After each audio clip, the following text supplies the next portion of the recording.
வரலாற்று பிரசித்தி பெற்ற வண்ணை வெங்கடேச வரதராஜ பெருமாள் ஆலயத்திலே இன்றைக்கு ஒரு புனிதமான நாள்.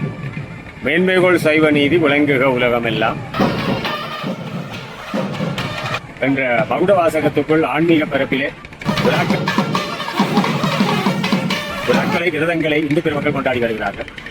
அந்த வகையிலே இந்த காலம் திருவம்பாவை காலம். வண்ணை வெங்கடேச வரதராஜ பெருமாள் ஆலயத்திலே இருந்து இன்று காலை சரியாக 6 மணியளவில்,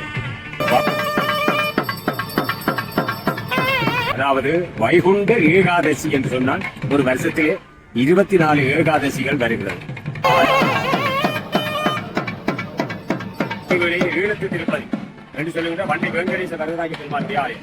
இந்த ஆலயங்களிலே இந்த வழிபாடுகள் மிக அற்புதமாக நடக்கிறது. காலையிலே அறியவர்கள் பலம் வந்து கொண்டிருக்கிறார்கள். அந்த அற்புதமான காட்சி, அந்த அழகா. அதே போல ஏகாதசிக்கு மேலான விரதம் இல்லை. இன்றைக்கு இந்து பெருமக்கள்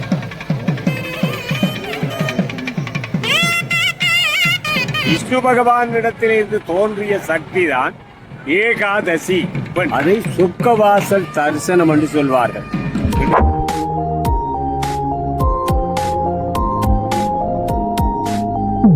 உறவுகள் அனைவருக்கும் வணக்கம். நாங்கள் இப்போ எங்கே நிற்கிறோம்னு பார்த்தீங்கன்னு சொன்னால் யாழ்ப்பாணம் பெருமாள் கோவிலில் தான் நிற்கிறோம். இங்கே வந்து பார்த்தீங்கன்னு சொன்னால் மார்கழி மாதம் கடைசி மாதம், வருடத்தினுடைய கடைசி மாதம் வைகுந்த ஏகாதசி சிறப்பு பூஜைகள் இடம்பெற்று கொண்டிருக்கிறது. அந்த சிறப்பு பூஜைகள் தொடர்பாக தான் இந்த காணொளி அமையப் போகின்றது. என்னுடைய சேனலுக்கு யாராவது புதிதாக வந்திருந்தால் சேனலை சப்ஸ்கிரைப் பண்ணி பக்கத்துள்ள பெல் பட்டனை தட்டி விடுங்கள். அப்போ தான் நான் போடுற ஒவ்வொரு காணொளியும் உங்களுக்கு வந்து சேரும். வாங்கோ வீடியோக்குள்ளே போகலாம்.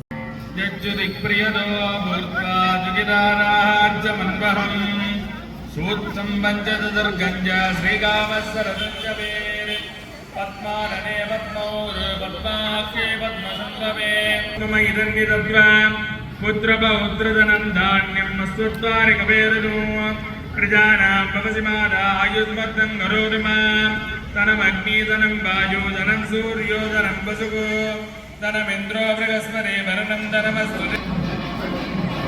வந்து பார்த்தீங்கன்னு சொன்னால் சொர்க்க வாசல் திறக்கின்ற சிறப்பு பூஜையும் இங்கே வந்து இடம்பெற போகின்றது. அது வந்து விடிய நாளைய தினம் விடிய அதிகாலை 6 மணி மட்டும் இங்கே இடம்பெறுமா. அது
கோவிந்தநாம சங்கீர்த்தனம் வரலாற்று பிரசித்தி பெற்ற வன்னை வேங்கடேச வரதராஜ பெருமாள் ஆலயத்திலே ஈழத்து திருப்பதி என போற்றப்படுகின்ற திவ்யமான சன்னிதானத்திலிருந்து உலகம் முழுவதும் பரந்து வாழுகின்ற யூடியூப் நேயர்களுக்கு அந்த சனல் வழியாக எங்களுடைய கலைஞர் அவர்கள் இந்த செய்திகளை இன்றைக்கு ஒரு புனிதமான நாள் மேன்மைகோள் சைவ நீதி விளங்குக உலகமெல்லாம் என்ற மகுட வாசகத்துக்குள் ஆன்மீக பரப்பிலே விழாக்களை விரதங்களை இந்து பெருமக்கள் கொண்டாடி வருகிறார்கள். அந்த வகையிலே இந்த காலம் திருவம்பாவை காலம். இன்று திருவம்பாவை தொடங்கி 6வது நாள். அந்த வேளையிலே திருப்பாவை என்று சொல்லப்படுகின்ற ஒரு வைபவம் வைஷ்ணவ திருப்பதிகளிலே நடைபெறுவது யாவரும் அறிந்தார். அந்த வகையிலே தான் நாங்கள் இப்பொழுது திவ்யமான திருமால் கோவில் என்று எல்லோராலும் அழைக்கப்படுகிற வன்னை வேங்கடேச வரதராஜ பெருமாள் ஆலயத்திலிருந்து இன்று காலை சரியாக 6 மணியளவில் வகுண்ட ஏகாசதி என்று சொல்லப்படுகின்ற உற்சவம், அதாவது வைகுண்ட ஏகாதசி என்று சொன்னால் ஒரு வருஷத்திலே 24 ஏகாதசிகள் வருகிறது. அந்த வகையிலே மார்கழி மாதம் வருகிற அதை சொர்க்கவாசல் தரிசனம் என்று சொல்வார்கள். இன்றைக்கு இந்தியாவிலே ஸ்ரீரங்கத்திலே போல பல ஆலயங்களிலே இது நடைபெறும். இலங்கையிலேயும் வரலாற்று பிரசித்தி பெற்ற பொன்னாலை வரதராஜ பெருமாள் ஆலயம், வள்ளிபுர ஆழ்வார் ஆலயம், துன்னாலை வள்ளிபுர ஆழ்வார் ஆலயம், அதேவேளை ஈழத்து திருப்பதி என்று சொல்லுகின்ற வன்னை வெங்கடேச வரதராஜ பெருமாளுடைய ஆலயம். இந்த ஆலயங்களிலே இந்த வழிபாடுகள் மிக அற்புதமாக நடைபெறும். இந்த காலையிலே கூட இன்றைக்கு இன்னொரு சிறப்பு என்னென்றால் பொன்னாலை வரதராஜ பெருமாள் ஆலயத்திலே தேர் திருவிழா நடைபெற்றது, உரியடி உற்சவம் நடைபெற்றது. அந்த காட்சிகளை எல்லாம் எங்களுடைய இந்து பெருமக்கள், இந்து உறவுகள் அறிந்து கொள்ள வேண்டும். அந்த வகையிலே தான் இன்று காலையிலே மிகச் சிறப்பாக இந்துக்களால் அனுஷ்டிக்கப்படுகின்ற இந்த மிகச்சிறப்பு விரதம் எங்களுடைய ஏகாதசி 24 ஏகாதசிகளில் இந்த மார்கழி மாதத்தில் வருகிற ஏகாதசி என்பது மிகவும் விசேஷமானது. இந்த ஏகாதசி விழாவை இன்றைக்கு அது மட்டுமல்ல, இப்பொழுது இந்த தொலைக்காட்சியிலே நீங்கள் இந்த சனல் வரிசையிலே நீங்கள் பார்த்துக் கொள்ளலாம். 108 தடவைகள் பண்ணை வெங்கடேச வரதராஜ பெருமாள் ஆலயத்தை அடியவர்கள் வலம் வந்து கொண்டிருக்கிறார்கள். அந்த அற்புதமான காட்சி, அந்த அழகான தரிசனம் அமைந்து விடுகிறது. கோவிந்த நாம சங்கீர்த்தனம், கோவிந்த நாம சங்கீர்த்தனம், கோவிந்தா கோவிந்தா என்ற சரணகோஷம் ஒலிக்க இந்த வழிபாடுகள் மிக அழகாக நடைபெற்றுக் கொண்டிருக்கிறது. இப்பொழுது உட்பிரகாரத்திலே வசந்த மண்டப பூஜை இடம்பெற்று உட்பிரகாரத்திலே சுவாமி விழா வந்து வெளிப்பிரகாரத்திலே அவர் பலம் வந்திருக்கிறார். ஏராளமான அடியவர்கள் இன்றைக்கு இந்த சுவாமியினுடைய தரிசனம் செய்து கொண்டிருக்கிறார்கள். இந்த மந்திரத்திலே காயத்திரிக்கு மேலான மந்திரம் இல்லை என்று சொல்வார்கள். அதே போல தாய்க்கு மேலான தெய்வம் இல்லை என்று சொல்வார்கள். காசிக்கு மேலான தீர்த்தம் இல்லை என்று சொல்வார்கள். அதே போல ஏகாதசிக்கு மேலான விரதம் இல்லை. இன்றைக்கு இந்து பெருமக்கள் ஏகாதசி விரதத்தை அனுஷ்டிக்கிறார்கள். காலையிலே கூட உபவாசமாக இருந்து இன்றைக்கு கூட உபவாசத்திலே மிக முக்கியமாக பால், விலங்கு போன்ற அந்த நிவேதன பொருட்களை அவர்கள் உட்கொண்டு இந்த விரதத்தை நிறைவு செய்வார்கள். அந்த வகையிலே தான் ஏகாதசி விரதம். வைகுண்ட ஏகாதசி என்று சொல்லப்படுகிறவர்கள் 12வது மாதங்களிலே நான் மார்கழியாக இருக்கிறேன் என்று பகவத்கீதையிலே கிருஷ்ண பரமாத்மா சொல்வது போல இந்த மாதங்களிலே சிறப்பு 12 மாதங்களுக்குள் மார்கழி மாதத்திலே தான் வைகுண்ட ஏகாதசி கொண்டாடப்படுகிறது. இந்த செய்திகளை அறிந்து கொண்டிருப்பவர்கள் இந்த ஏகாதசியினுடைய மகத்துவங்களை பார்க்க வேண்டும். முரன் என்ற அரசர் விஷ்ணு பகவானோடு பொருத்துகிற பொழுதும் போர் செய்கிற பொழுதும் அவனை அந்த முரன் என்றவனை எதிர்க்க முடியாத நேரத்தில் ஒரு ஆசிரமம், பதியாசிரமம் என்று சொல்லுகின்ற இடத்துல போய் தங்கிற பொழுதும் விஷ்ணு பகவானுடைய திருமேனியிலே இருந்து ஒரு சக்தி தோன்றியது. அந்த சக்தியானவள் என்ன செய்தாள் என்றால், விஷ்ணு பகவானை எதிர்க்க வந்த முரன் என்ற அசுரனை அவள் தானே போராடினாள். கையிலே ஆயுதங்களை எடுத்து போராடினாள். விஷ்ணு பகவானிடத்திலிருந்து தோன்றிய சக்தி தான் ஏகாதசி பெண். அதான் ஏகாதசி என்று சொன்னால் விஷ்ணுவினுடைய பரந்தாமனுடைய அந்த திருமேனியிலிருந்து தோன்றிய சக்தி. முரன் என்பவனை எதிர்ப்பதற்காக தோன்றியவள் தான் ஏகாதசி. ஆகவே இதுதான் எங்களுடைய விளக்கம். இந்த விளக்கத்தை நாங்கள் புராணங்களிலே பார்க்கிறோம் அல்லவா? அந்த வகையிலே இன்றும் இப்பொழுதும் பண்ணை வெங்கடேச வரதராஜ பெருமாள் ஆலயத்திலே ஈழத்து திருப்பதியில 107 தடவைகள் பெரும்பாலானவர்கள் மாதர்கள் பலம் வந்து கொண்டிருக்கிற அந்த திருக்காட்சியை பார்க்கிறோம். அழகாக சப்ததள ராஜகோபுரம் இப்பொழுது பண்ணை வெங்கடேச வரதராஜ பெருமாளுடைய முகப்பாக தெரிகிறது. இப்போது குடை கொடி ஆலவட்டம் என்று சொல்லுகின்ற மங்கள சின்னங்களோடு கருட பகவானிலே விஷ்ணு பகவான் ஆரோகணித்து பலம் வந்து எல்லோருக்கும் தரிசனம் கொடுத்து இப்பொழுது உட்பிரகாரத்துக்கு மீண்டும் வசந்த மண்டபத்துக்கு எழுந்தருளுகிற திருக்காட்சியை நாங்கள் தரிசனம் செய்கிறோம். கோவிந்தராம சங்கீர்த்தனம், கோவிந்தா கோவிந்தா கோவிந்தா.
Thank you.